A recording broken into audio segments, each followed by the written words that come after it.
Greetings, divine mirrors, sacred awakening, remembering gods and goddesses, one and all. Thank you for showing up.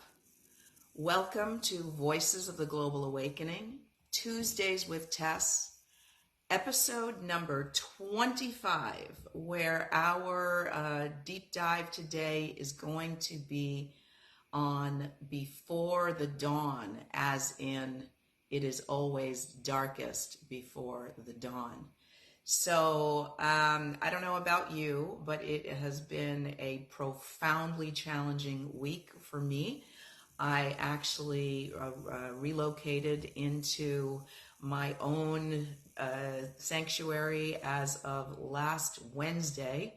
And, they say moving is one of the most stressful things to do. And this was after literally 3 years of house hunting and floating around. And so I really I had some sense of how traumatized I was, but landing here and the landing was not as graceful as I might have hoped it would be, as I had been holding out for my dream space, and the space I landed in is magical and wonderful in its own right.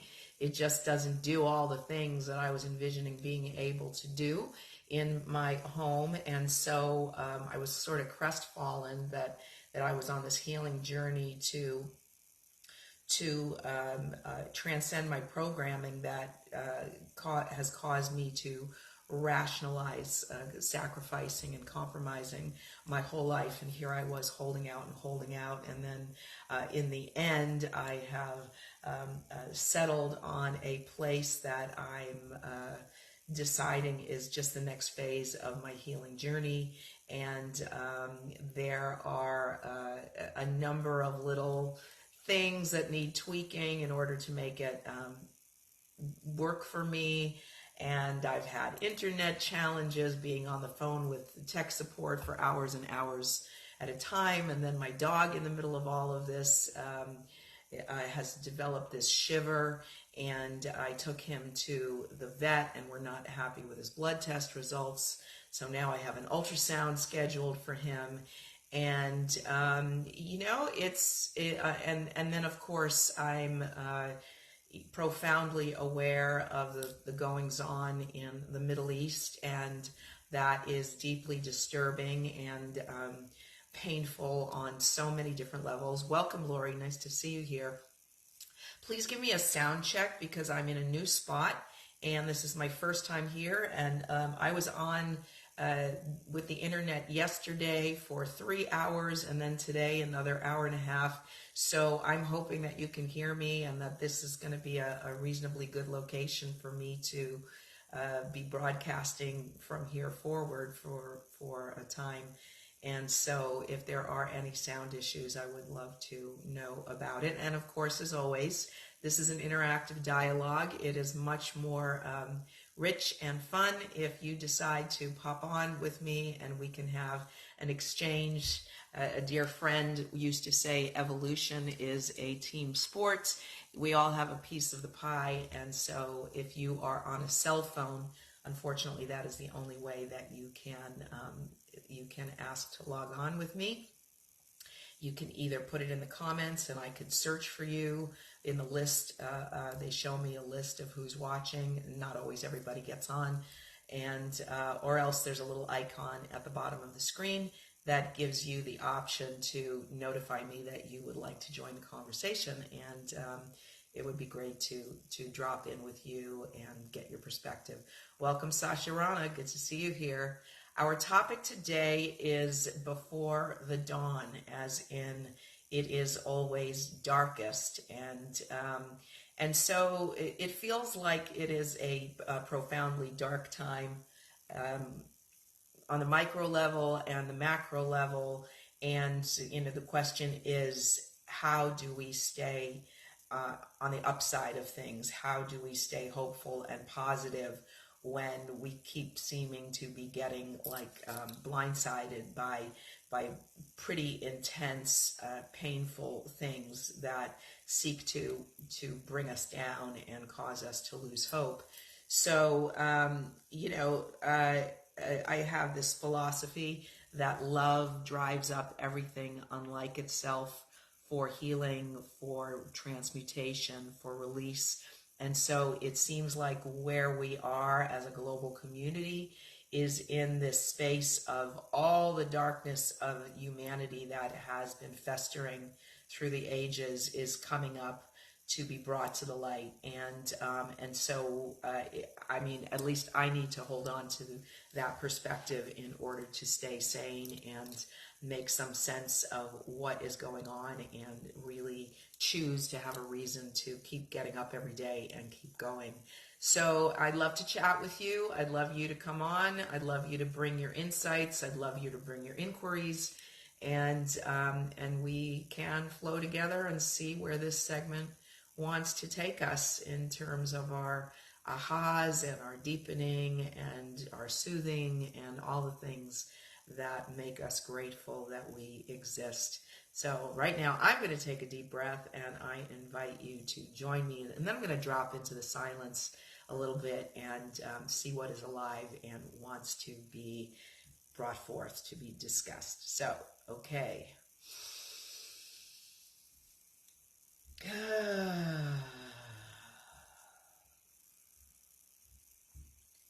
One more.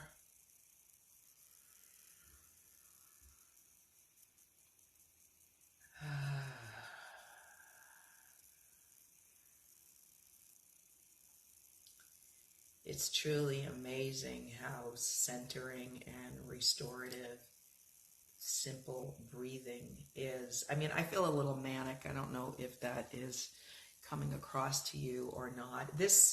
Doing this live stream is really a godsend for me, and hopefully for you too, who are inspired to tune in.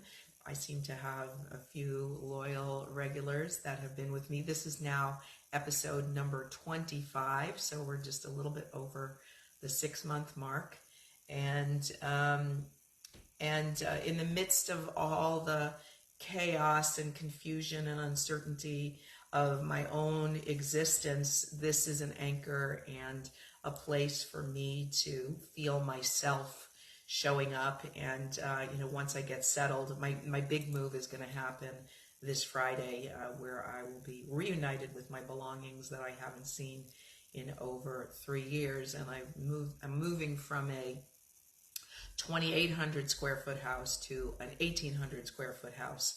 So it's going to be interesting to see what remains and what gets purged as I feng shui the space and make it feel home and friendly and inviting and a good gathering space for people. So once I do that, I do have ideas of putting things out on a more regular basis than once a week, because I see that the value I get in terms of, as I say, feeling more sane, that I am making my contribution and I am being fully expressed and I'm utilizing myself as opposed to feeling invisible, so it's like providing this platform not only for myself, but for those of you who feel similarly, who have a calling to be putting yourself out in the world in front of people and sharing your gifts and sharing your point of view on things to assist us, because as I say, we all have a piece of the puzzle, and maybe there's something that the way you see the world that could support me in having a more peaceful and uplifting experience, and I want to hear it. And I'm sure anybody else who comes across this video, whether live or eventually on replay, would benefit by it as well. So to provide that for myself, to provide that for you, and to do it on a more consistent basis. I mean, even the crazies. I mean, there's something about this format and this setup that has me in this static spot. I'd like to be able to figure out the technology to be able to move around and just have things going on a more regular basis, because I want to be multidimensional. We are multidimensional, but I want to show that. I want to show the crazies and the neuroses and the frustrations and the tantrums and the all the stuff that make up Tess. Not just the version of me that seems together and to know what I'm doing. I promise you, there is oftentimes that I have no idea what I'm doing and what the point of my existence is. And so like I say, we're all in this together. It is a team sport, evolution. And so it's so much better for us to be transparent and vulnerable and share the truth of who we are, so that we're not looking at the polished people thinking, oh my God, they have it all together and I'm just a wreck over here. No, I think all of us are all of it. And so anyway, I like to be, one of the acronyms for TESS is the transparent essential self. So I long to share the good, the bad, the ugly with all of you. And so hopefully, through time, through calming down, through getting things in order, through feeling more grounded, I will be able to add more things as we go along. In the meantime, here we are, right here, right now. And so we're just going to be together in this fast-paced reality where everybody seems sort of manic and caught up in making things happen, and finding that peace and finding that stillness and finding that permission to simply be present and share presence in the present.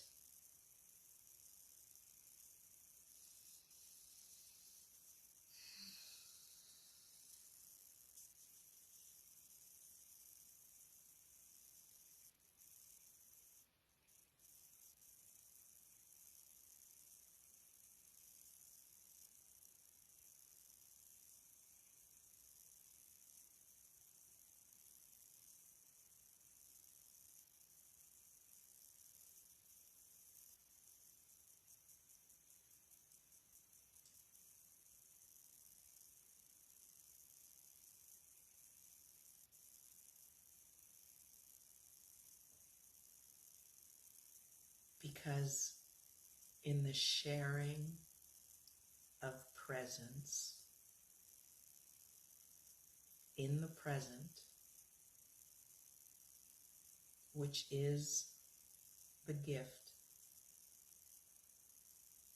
of incarnation, we get to feel our sanity. We get to feel peace. We get to feel faith in the midst of so much chaos.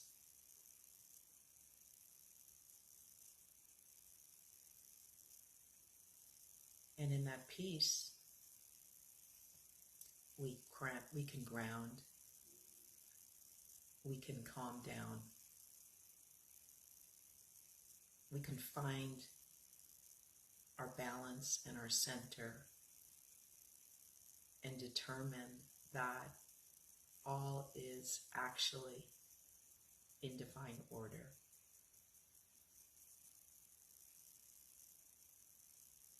No matter what it looks like on the world stage.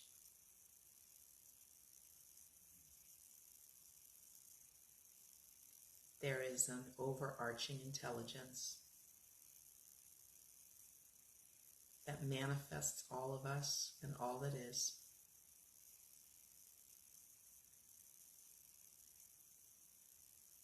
And it is in operation at every instant of our existence.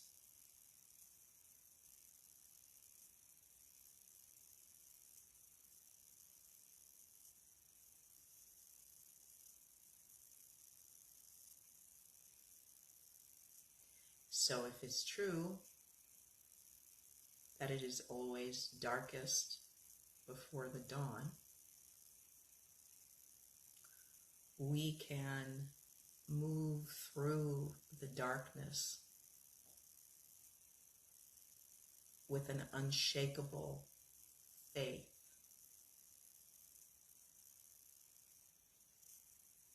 The faith that surpasseth all understanding.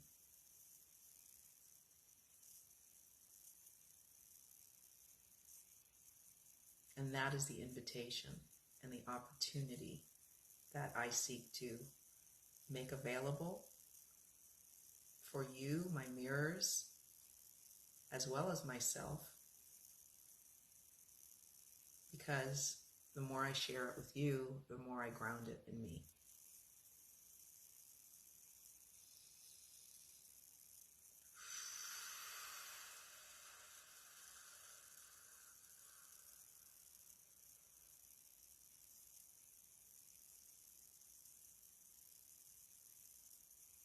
Dispeller of the darkness, bringer of the light, I pray to you to show me how to make things right. You gave me an assignment, I know not how to fulfill. I follow your voice blindly. Why do you whisper still?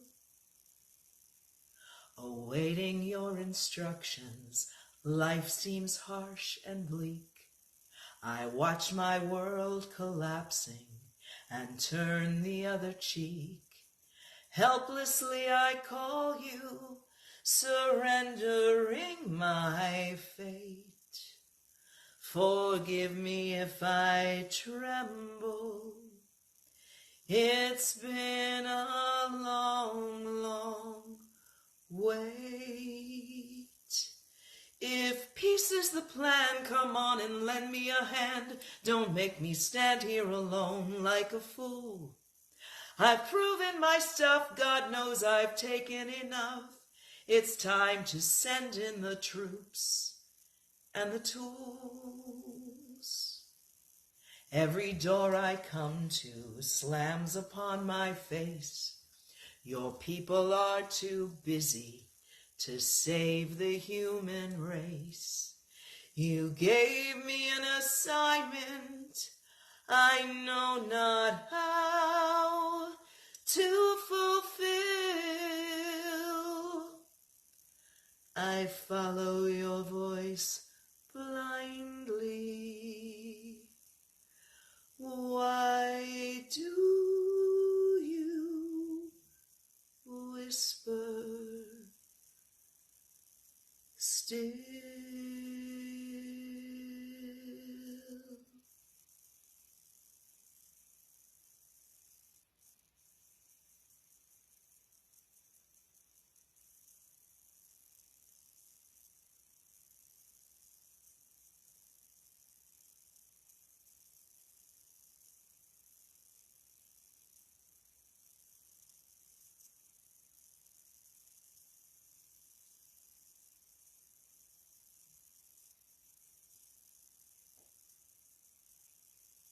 So we, those of us who resonate with and identify with the term light workers,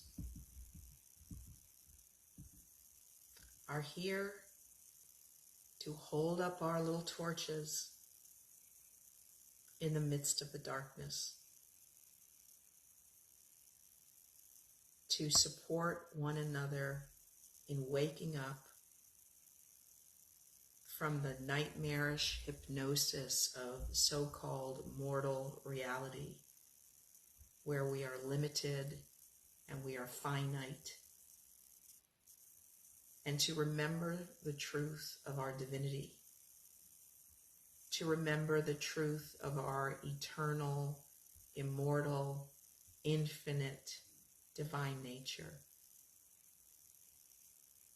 And when we connect into that, we can walk through every storm, knowing and trusting that we are the light in the darkness, that we are the ones who are driving up the darkness to be transmuted into the light, and that is who we are, and that is what we came here for. Welcome, Stu Schreiber. Welcome, Lion Love. Welcome, Helene Idels. Nice to see all of you joining us. So our conversation today is before the dawn, as in it is always darkest before the dawn.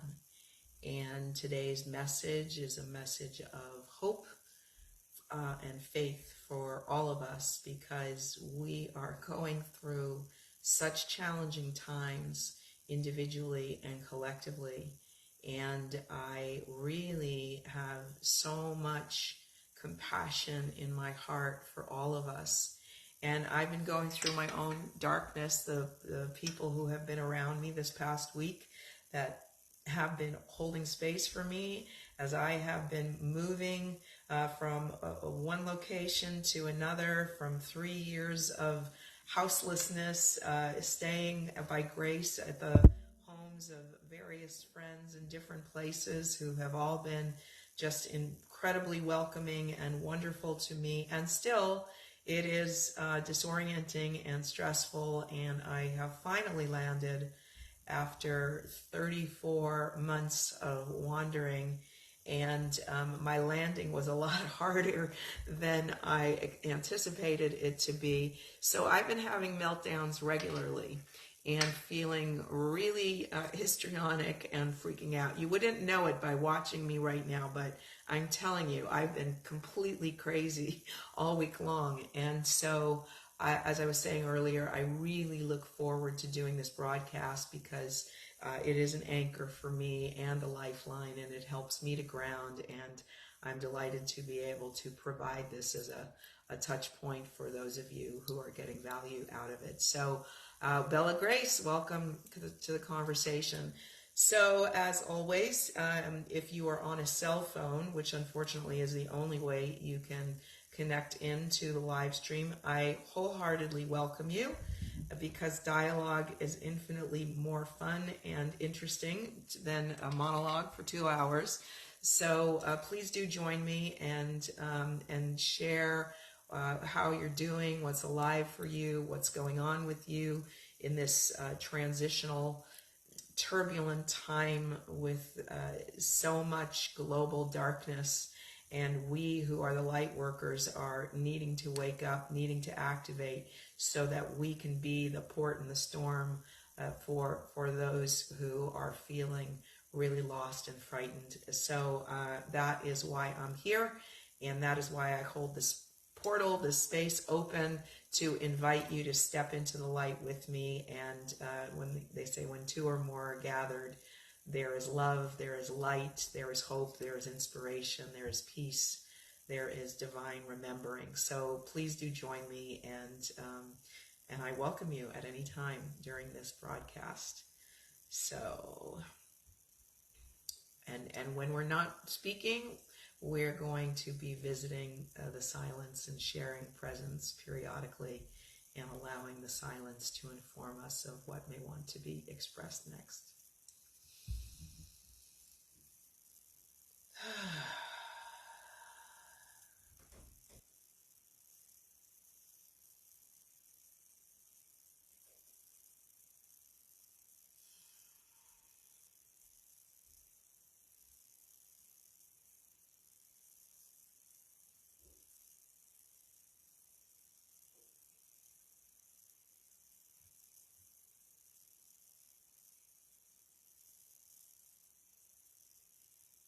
How are you doing with maintaining your peace? If you don't want to come on and talk, you can also write a comment in the chat, and we can dialogue from there.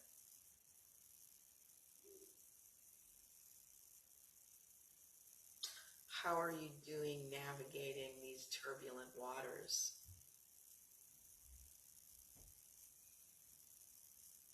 What tips and tools do you have that you can share with us that will make it easier? Lori, Tess, I have been going through a really dark period. I know I need support, but don't want to take time away from you. Well, this is what I'm here for, at least during these 2 hours. I put myself out here in order to be of service and support. So this is a perfect time for you to share what's going on with you. Welcome, Holly. Yeah, so I invite you, whether you want to do it in writing or ideally you want to come on and we can chat. Yeah, I mean, it's a dark period. It's a dark period. And holding on to the belief that this is the darkness before the dawn. And in this case, it is the dawn of the awakening of humanity. I mean, this program is called Voices of the Global Awakening. And specifically, my intention here is to be one who is holding a light in the midst of all of this that we are going through individually and collectively. And I am not immune to it. I am not immune. I am in this with you. So I really invite you. I have been going through a really dark period too. And on a personal level, on a familial level, as it relates to things going on in the Middle East and the global, my personal family and global family too. Yes, I certainly know that to be true. Yeah, so anyway, I'm here and say it isn't so. I wish I could say it isn't so, but it is so. It is so.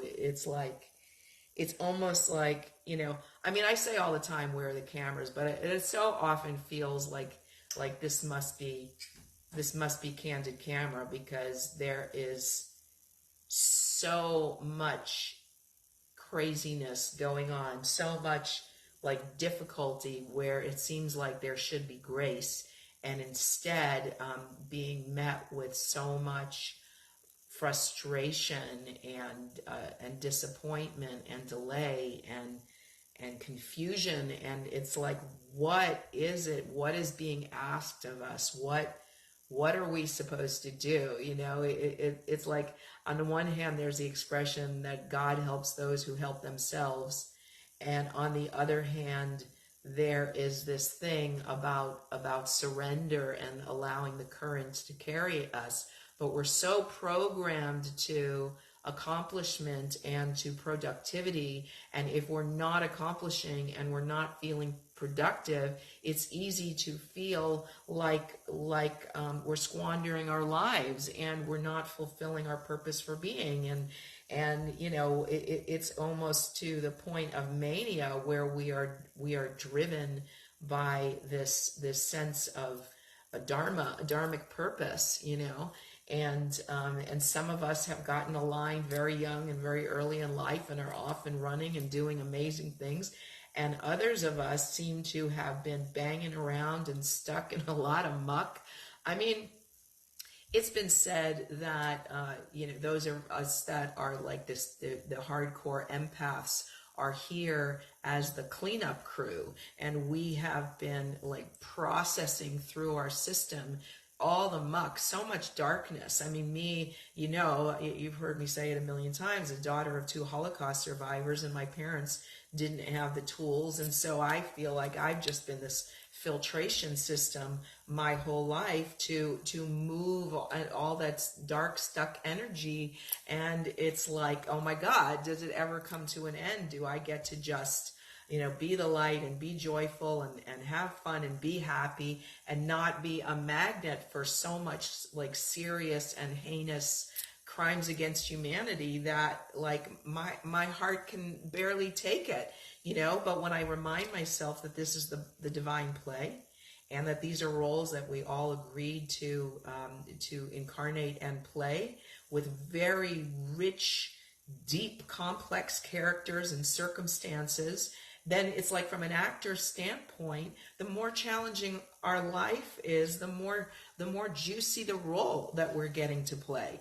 So I encourage you to see yourself as a really beloved actor who has been cast in the role of your lifetime, and the role that you're playing is so rich and is causing you to have to think and build your faith and be resourceful and be resilient and keep making a comeback over and over and over and over again. A friend of mine was quoting somebody to me. I don't know who she was referring to, but she was saying it's like one motion now: fall down, get up, fall down, get up, fall down, get up. Like that's where we are. It's like to a point of, Abraham Hicks, who's been one of my most influential teachers, used to say, stop telling God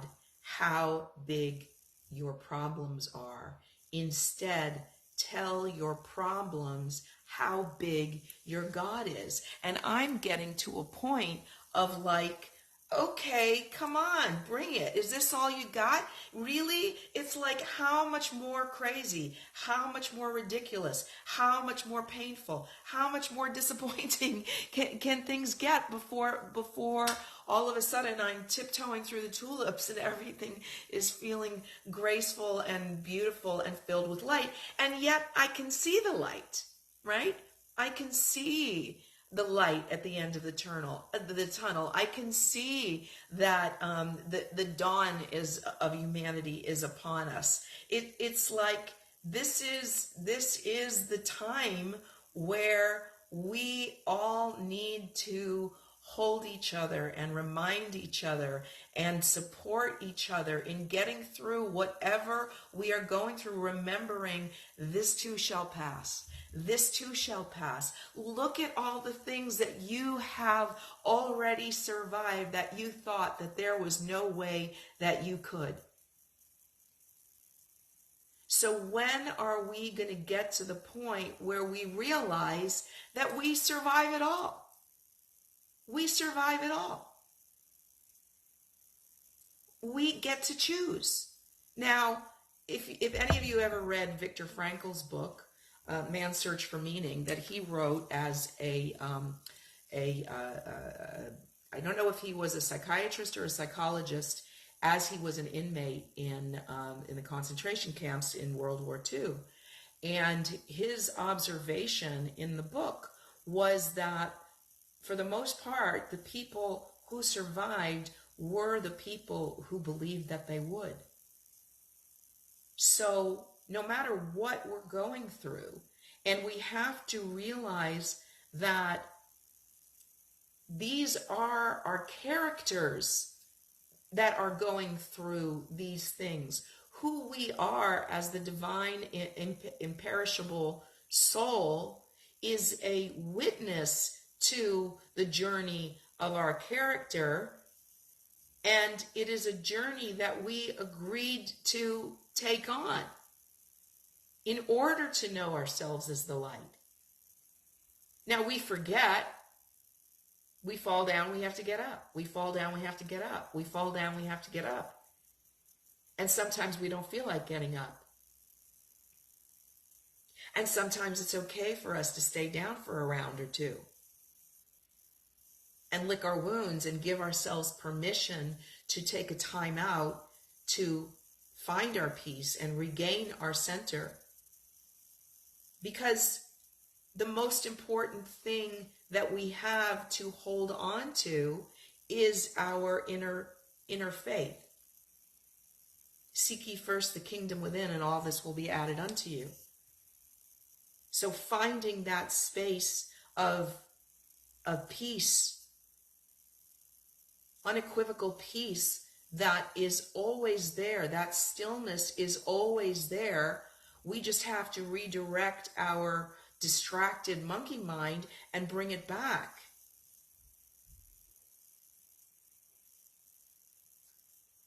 Lori, I have that book right here on my desk. Well, powerful. It might be worth a reread at this point. Holly, self-care. Yes, self-care. And self-care is a radical act in this manic society where selfless service is prized as like our highest contribution. But then we have the opposite side about like putting the oxygen mask on ourselves first. And hello, welcome, Anna. And we have to. Oh, you are always perfectly on time.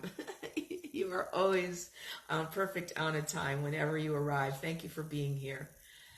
So it's like we have a lot of mixed messages that create a lot of confusion in us, that cause us to feel guilty if we are stopping to take care of ourselves. But everything is micro and macro, and everything is a reflection of our own level of self-care. And if we are ignoring ourselves and our needs, and we are abusing ourselves and our need, and not giving ourselves the things that we need, and then we are mistreated by the outer world, and we're not being treated with respect, and we're not being treated with honor, and our needs are not being met with grace. It's really an opportunity for us to look inside and go, okay, where am I neglecting myself? Where am I not treating myself? And where am I not being the version of me that I want to be in the world, that only I am responsible for? Anna, I'm dealing with a pain that I don't know how to deal with. Okay, are we talking about a physical pain or a psycho-emotional pain?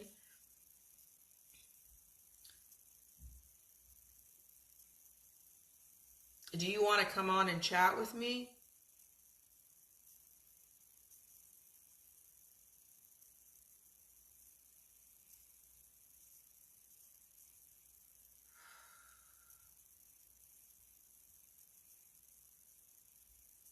So the point, yes, okay, let's bring you on. Okay.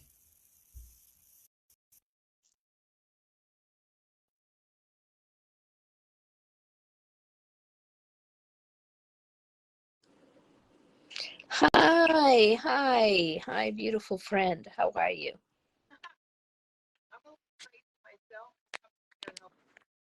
Wait. I gotta do something because I can't hear you very well. Okay. I don't know why I can't hear you very well. um. So listen. Today, maybe you can't relate to this, but you showed up on my feed, and I'm reaching out to you. Today is my son's birthday. He's my firstborn, and he hasn't spoken to me in 2 years. And I don't know how to deal with this pain. I don't know how to deal with this pain. Mm-hmm.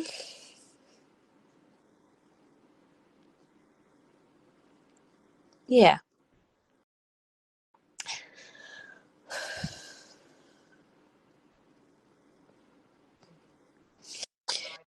Because for over 30 years, I dedicated myself to him and his sister. And because I had to go through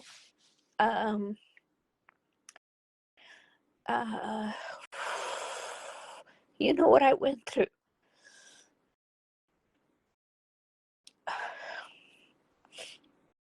I'm sorry. This is not the place to do this. I apologize. I will I will message you. No, this is not the place for it. I can't even hear you. So I will take this somewhere else and I will message you. I love you, my sister. Yeah, it's okay. I love you.